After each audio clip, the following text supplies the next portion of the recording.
आप देख रहे हैं प्रवीण टीवी न्यूज।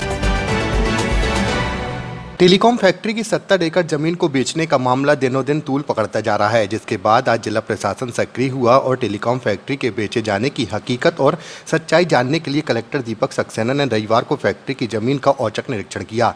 निरीक्षण के बाद कलेक्टर BSNL के deputy general manager Naval Kumar Dongri के कार्यालय पहुंचे।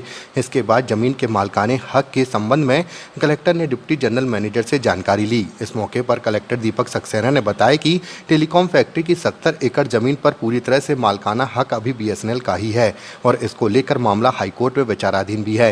जिला प्रशासन चाहता है कि जमीन को लेकर कोई वाद विवाद ना हो और BSNL का जिला प्रशासन के आपसी समन्वय बना रहे। जमीन के एक्चुअली दो इशू हैं। एक हमारा भी ऑलरेडी इसमें जो 70 एकड़ की ज़मीन है यहाँ पे, इसमें से करीब 26 एकड़ की ज़मीन जो है मध्य प्रदेश शासन के नाम से हम लोग दर्ज कर चुके हैं। उसके संबंध में कुछ आपने स्टेट गवर्नमेंट के लेवल पे जो है BSNL के जो अधिकारी हैं उन्होंने स्टेट गवर्नमेंट के लेवल पे कुछ रिक्वेस्ट की है।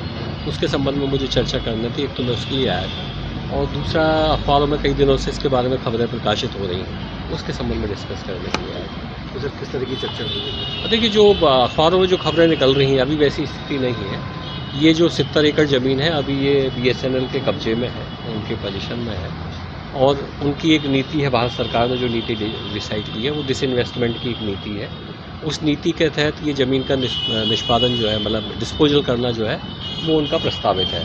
पर चूँकि अभी मध्य प्रदेश सरकार के साथ हाईकोर्ट में केस चल रहा है, इस कारण अभी इस तरह की कोई प्रोसेस ये लोग नहीं कर रहे हैं, ऐसा इन्होंने मुझे बताया। बैठक में हाईकोर्ट के भी लेकर चर्चा हुई है कि उनका केस चल रहा है और आपका कहना है कि अपन नहीं, देखिए वो तो देखिए, चाहे BSNL हो, पहले हमारे सरकार, केंद्र सरकार का ही एक उपक्रम है और हम भी राज्य सरकार के ही हैं। दोनों जनता के लिए काम करते हैं। तो आपस में यदि किसी भी तरह का ज़मीनों के मामले में किसी अन्य किसी उस पर यदि किसी तरह का कोई विवाद यदि उत्पन्न हो रहा है, उसके संबंध में बातचीत करके उसको निपटाना हमेशा बेहतर होता है।